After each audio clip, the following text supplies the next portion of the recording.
శ్రోతలకు నమస్కారం. సాహిత్య ప్రక్రియల్లో నాటకం రచన ప్రక్రియ చాలా కష్టతరమైంది.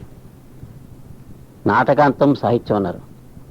మరి అటువంటి నాటక రచనలో బాగా అనుభవం గడించి ఎన్నో నాటకాలు అటు రంగస్థలానికి ఇటు రేడియోకి నాటకాలు రాసి ముఖ్యంగా హాస్యరసానికి పోషించిన రచయిత శ్రీ విశ్వపాటి ఉమామహేశ్వరం గారు ఇప్పుడు మన స్టూడియోలో ఉన్నారు. నమస్కారం ఉమామహేశ్వరం గారు. నమస్కారం అండి. మీరు అసలు ఈ రచనా వ్యాసంగంలో అడుగుపెట్టడానికి కారణం ఏంటి? అంటే చాలామందికి ఎన్నో అభిరుచులు ఉంటాయి. అటు అభిరుచుల్లో చిన్నప్పటి నుంచి మీకు ఈ రచన మీద మీకు ఆసక్తి ఉందా, లేకపోతే దీనికి ఎవరన్నా స్ఫూర్తి ఉన్నారా, మీరు ఎవరన్నా అనుకరించి రాస్తున్నారా లేదా అనుసరించి రాస్తున్నారా? అభిరుచి అనేది వ్యక్తి జీవితంలో ప్రవేశించడానికి ముందు బాల్యం నుంచి కూడా కొన్ని ఆసక్తులు ఉంటాయండి. ఆ ఆసక్తులు వివిధ రకాలుగా ఉంటాయి. సంగీతం, నృత్యం, చిత్రకళ అన్నిటినీ దాటుకుంటూ ముందు అనుభవించే స్థాయిలో ఉంటాడు వ్యక్తి. తర్వాత అభివ్యక్తీకరించే స్థాయికి ఎదగాలన్న తపన కొంతమందిలో మొదలవుతుంది. మొదలైనప్పుడు ఆ అభివ్యక్తీకరణ అనేక ముఖాలుగా విస్తరించి ఉండొచ్చు, ఏకీకృతమై కూడా ఉండొచ్చు. నా విషయంలో చిన్నతనం నుంచి అందమైన వస్తువులను చూడటం, అనుకరించటం, బొమ్మలు వేయటం, మంచి పాట వింటే పాట పాడటం ఇట్లా వచ్చింది. తర్వాత గ్రాహికని తెలిసాక 17-18 ఏళ్ల వయసులో ఊళ్ళో ఉన్న పెద్ద రచయితల పేర్లు చెవిన పడటం. వాళ్ళు మాది బందరండి. అక్కడ ఆ రోజుల్లోనే లబ్ధ ప్రతిష్ఠులైన వాళ్ళు ఆది విష్ణు, బిహారీ శాలివాహన, సింగరాజు రామచంద్రమూర్తి ఇలా పేర్లు వినపడుతూ ఉండేవి పత్రికల్లో.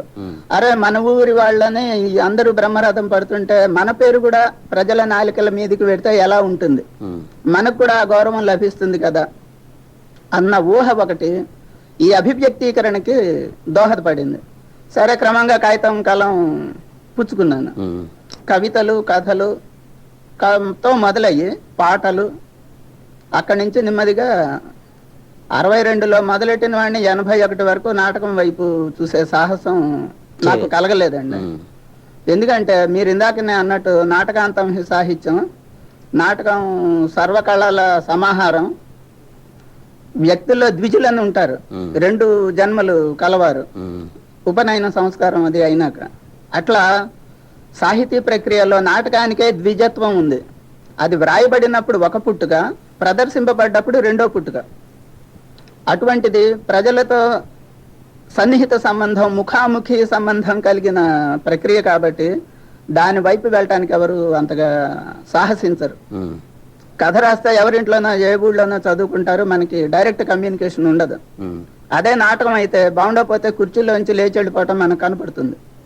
అదే వాళ్ళని మనం రంజింప చేయగలిగితే వాళ్ళు ఎగిరెగిరి చప్పట్లు కొట్టి మన వచ్చి అభినందించే సన్నివేశాలు కూడా ఉంటాయి.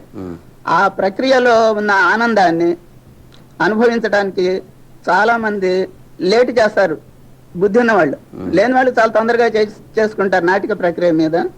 నా విషయంలో మాత్రం కథ, నవల, వ్యాసం, ఫీచర్స్, పాట అన్నీ దాటి, సంగీతం అన్నీ దాటాకే పర్వాలేదు మనం ఒక రకంగా గ్రాడ్యుయేట్ అయ్యాం, ఇహ నాటకం వైపు వెళ్ళొచ్చు. అంటే మీరు నాటకం రాయకముందు కవిత్వంతో స్టార్ట్ చేశారు మీ రచనా వ్యాసంగం. కవిత్వంతో. మీ కవిత్వాలు ఏమైనా పేపర్లో పడ్డాయండి? పడ్డాయండి, చాలా పడ్డాయి. రేడియోలో కూడా వచ్చాయి, టీవీలో పాటలు వచ్చాయి. మరి కథలు? కథలు కొన్ని వందలు, 62 నుంచి 74 వరకు. మీకు ఎటువంటి సబ్జెక్ట్ అయితే మీకు ఇంట్రెస్ట్ గా ఉంటుంది, కవిత్వం కానీ కథ కానీ? కవిత్వం అన్నది వేరండి. కవిత్వం మామూలు కథ అయితే ఏదైనా చూసి స్పందిస్తే వెంటనే రాసేయటం సంభవిస్తుంది. కవిత్వం అది మడిగట్టుకుని చేసే వంట లాంటిది. తనంతట తను లోపల నుంచి బయటకు వచ్చినప్పుడు మాత్రమే రాయటం అనేది నాకు మాత్రం అలవాటు. కవిత కేవలం సరస్వతి స్వరూపం. అంటే మిగతావి కాదా అని కాదు, అభివ్యక్తీకరణలో కొంచెం తేలిక ప్రక్రియలు మిగతావి. కవిత్వం అంటే the ultimate expression is called poetry అని అన్నారు మన వాళ్ళు. అన్న రసాత్మకం వాక్యం కావ్యం అన్నారు. ఒక వాక్యం చాలు, అందులో ఒక రసం కనుక ఉత్పత్తి అయిన పక్షంలో ప్రజల నాలుకల మీదకి వెళ్ళిపోతుంది. అంటే ఇప్పుడు మీరు కవిత్వం దాటి, కథలు దాటి, తర్వాత వ్యాసాలు దాటి, ఇంకా ఇవన్నీ మైలురాళ్ళు అనుకోవచ్చు. ఇవన్నీ దాటి వచ్చేసి నాటకం దగ్గర ఆగారు. నాటకం దగ్గర మొదలెట్టి మెల్లిగా నడుస్తున్నారు నాటక రచనలో. ఇది మొదలెట ఒక్క నిమిషం, ఇది మొదలెట్టాక అవన్నీ వెనకబడిపోయాయి కదా. అంటే నాటకం యొక్క గొప్పతనం. అది నాటకం గొప్పతనం, లేకపోతే మీరు దాన్ని విస్మరించారా? విస్మరించడం లేదండి. ఒకసారి రచయితగా ఉన్న అనుభవం ఏంటంటే, కథలు రాసే రోజుల్లో ఒక స్పందన కలిగితే ఇది కథగా మలిస్తే ఎలా ఉంటుందన్న ఐడియా వచ్చేది.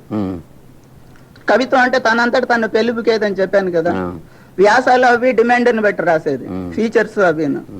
నాటకం అనేసరికి అందులో ఆ కష్టతరమైన ప్రక్రియను కొంచెమైనా మనకి సులువుగా మలుచుకునే ప్రక్రియకి వచ్చేసరికి ఏదన్నా ఆలోచన వస్తే దీన్ని ఎలా నాటకంగా మలచచ్చా అన్న ఆలోచనే వస్తుంది. కానీ ఈ రోజుల్లో ఇది కథగా ఎలా ఉంటుంది అన్నది రావటం లేదు. ఈ నాటకానికి పూర్తిగా అంకితం అయ్యాను. అయితే ఇక్కడ ఒక ప్రశ్న అండి, ఈ నాటకాలు కూడా మీరు స్వతంత్రంగా ఆలోచించి సబ్జెక్ట్స్ ని మీరు అనుకుంటున్నారా, లేకపోతే ఎవరినైనా అనుకరిస్తున్నారా? అంటే ఎవరినైనా అంటే తెలుగు రచయిత కాకుండా ఇతర భాషా రచయితలు ఏమన్నా? అదృష్టం కొద్దీ నేను ఇతర భాషలు ఏం చదవలేదండి.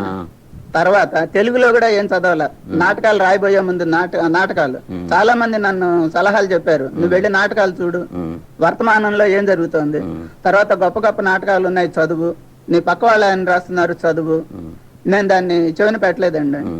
విషయం ఏంటంటే మన అనుభవాన్ని మనం ఎంత ప్రతిభావంతంగా అభివ్యక్తీకరిస్తున్నాం అన్నది మనకు ఒక కొలమానం కావాలండి. మనదైన ముద్ర అంటూ ఒకటి ఉండాలి. అందరికీ అదే కొలతలు రంగస్థలం. మీరు అమలాపురం చూపించినా, అమెరికా చూపించినా అక్కడే.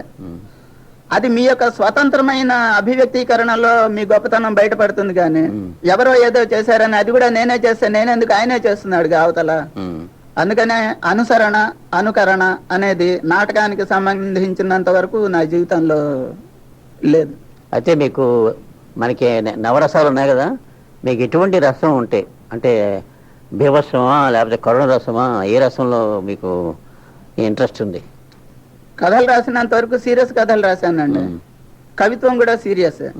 అది జీవితాన్ని స్పృశించేది, దర్శింపజేసేది మాత్రమే రాయటం జరిగింది. అయితే వ్యక్తిగతంగా నాకు చిన్నతనం నుంచి భామిడిపాటి కామేశ్వరరావు గారు, పానుగంటి లక్ష్మీనరసింహారావు, ముళ్ళపూడి వెంకటరమణ దగ్గర నుంచి హాస్యం మీద స్పెషల్ ఇంట్రెస్ట్ కలిగింది. కథల్లో కూడా 2-3 స్పృశించాను. కానీ నాటకాలకు వచ్చేసరికి ముందు రేడియో నాటికలతో నా నాటకాల కెరీర్ మొదలైందండి. 75 నుంచి రేడియో, హైదరాబాద్ ఫస్ట్ రేడియోకి రాసి, రేడియో నుంచి కూడా గ్రాడ్యుయేట్ అయ్యాకే రంగస్థలం మీదకి. దీని వెనకాల పెద్ద పరిశ్రమ. అయితే మరి మీరు ఇన్ని రంగస్థల నాటకాలు రాశారు, ఎన్నో రేడియో నాటకాలు రాశారు, చాలా కలిసి మీరు రంగస్థల నాటక రచనకి, రేడియో నాటక రచనకి మీ గమనించిన తేడా ఏమిటి? ఒక చిన్న విషయం సార్, ఇందాక పాయింట్ మిస్ అయ్యాం. ఏ రసం ఇష్టం అని అన్నారే. రేడియోకి మొదలెట్టినప్పుడు రేడియోలో సీరియస్ నాటకాలు ఎక్కువ ఉత్పత్తి అయినా జనాలు గుర్తు పెట్టుకోవటం కష్టమేమో, వాళ్ళని ఉన్న కాసేపు నవ్విద్దామన్న దృష్టితో నేను ఒక ఒట్టు పెట్టుకుని ఈ నాటిక రంగంలోకి దిగానండి. రేడియోకి కేవలం హాస్యం రాయాలి, హాస్యం చిరునామా ఉమామహేశ్వరం అని అనిపించుకోవాలి అని ఒట్టు పెట్టుకుని మనసులో దిగా. ఇప్పటి వరకు అవిచ్ఛిన్నంగా అది అలాగే కొనసాగుతూ వస్తుంది. అంటే సీరియస్ నాటకాలు అసలు రాలేదా? ఒకటే రాశానండి, నిచ్చెనని. నిచ్చెన ఒకటే విషాదాంతం. నా జన్మకి అదొకటే విషాదాంతం, మిగతావన్నీ నవ్వులు పువ్వులే. అలా స్టేజ్ మీదకి వచ్చినప్పుడు కూడా పొలిటికల్ సెటైర్ తో మొదలెట్టానండి. ఫస్ట్ పొద్దు విరుగుడు పువ్వు అని పొలిటికల్ డిఫెక్షన్స్ మీద. హ్యూమర్ సెటైర్ కి నా గురువు ఆది విష్ణు. అతను అనుకరించి అతని వాక్యాన్ని పట్టుకుని ముందర తప్పటడుగులు వేసిన మాట నిజం. కానీ రెండో నాటికి నుంచి నా ముద్ర గెట్ అవుట్ అని ఉంది. రెండోది 81, 82లో రాసిన వీబి. అప్పటి నుంచి నా ముద్ర నాదే. కానీ హాస్యాన్ని మాత్రం వదలలేదు, హాస్యం నన్ను వదలదు. అయితే నేను ఇందాక అడిగిన ప్రశ్న మీ సమాధానం చెప్పలే. రేడియో నాటక రచనకి, రంగస్థల నాటక రచనకి రచనాపరంగా మీరు గమనించిన తేడా ఏమిటి? రేడియో నాటకాలకైతే మనం ఒక చిన్న ఇంటర్లూడ్ మ్యూజిక్ తో గోపవాణిపాలెం నుంచి అమెరికా కూడా వెళ్ళిపోవచ్చు. ఒక మ్యూజిక్ ఎఫెక్ట్ తో మనం వాతావరణాన్ని కల్పించవచ్చు. తుఫాన్లు, ఉప్పెనలు, ఉరుములు, పిడుగులు, బీభత్సాలన్నీ. వేరాస్ ఉమ్, నాటకంలో అది కుదరదండి. ఉమ్, కొన్ని రిస్ట్రిక్షన్స్ ఉన్నాయి స్టేజ్ నాటకంలో. ఉమ్, అందుకనే మన వాళ్ళు ఫ్రీజ్లు, మైములు ఉమ్, ఏవో పెట్టి మొత్తానికి తంటాలు పడి సబ్జెక్టుని ప్రదర్శనలోకి ఇరికించడానికి ప్రయత్నించే కష్టతరమైన ఇది కూడా ఉన్నది స్టేజ్ మీద. స్టేజీకి లిమిటేషన్స్ వేరు. ఉమ్, అందుకని రేడియోకి అయితే స్వేచ్ఛ ఉమ్. ఎంతైనా అంటే రేడియో నాటకంలో సపోజ్ ఒక అరగంట నాటకం ఉందనుకోండి, దాంట్లో ఎన్ని క్యారెక్టర్స్ ఉంటే బాగుంటుంది అంటే శ్రోతలకి అర్థమయ్యేట్టుగా? అలా యాడ్ స్టిక్స్ అంటూ ఏమీ లేవు కానివ్వండి. కొలమానాలు సబ్జెక్టు డిమాండ్ని బట్టి ఉమ్, అది 2-3 మధ్య నడుస్తోందా, 5-6 మధ్య నడుస్తోందా, 10-15 మంది మధ్య నడుస్తోందా అన్నది ఉమ్, ముందర సబ్జెక్టు మిమ్మల్ని నిర్దేశిస్తుంది. ఉమ్, మనం 3 మధ్యనే రాయాలని కూర్చుంటే సబ్జెక్టు తెమలకపోవచ్చు. ఉమ్. అట్లా అనమాట అండి.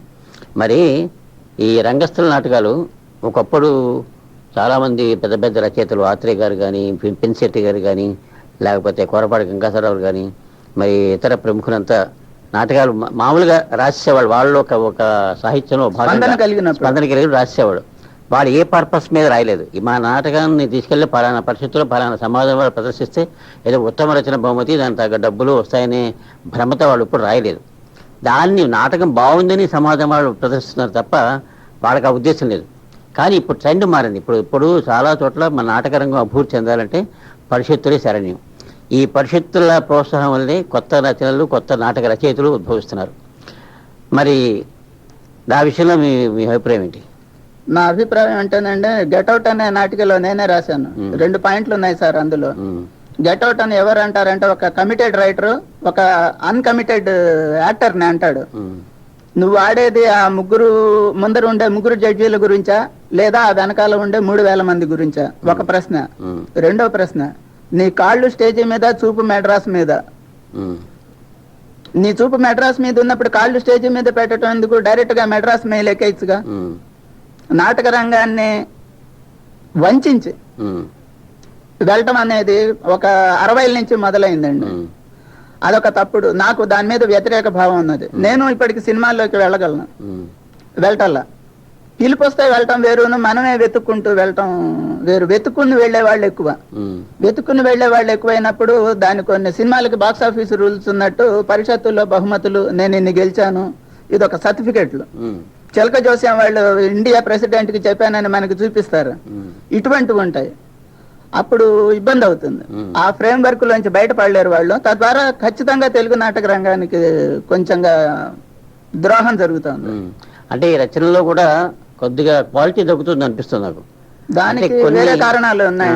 అంటే ఏ కథలు క్రోడీకరించి వాళ్ళు అనుకుని రాయడం, దానికి పర్పస్ అసలైన రచయితలు మరుగున పడ్డారు. అవసరానికి వాళ్ళకి వాళ్ళే ఏదో ఒకటి రాసేసి, అవన్నీ పొడి పొడి మాటలే గాని అవి ఒక జీవస్ఫూర్తి, భావస్ఫూర్తి ఉన్న సంభాషణలు అని మనం ఇవాళ నాటకాల్లో చెప్పడానికి ఏమీ లేదు.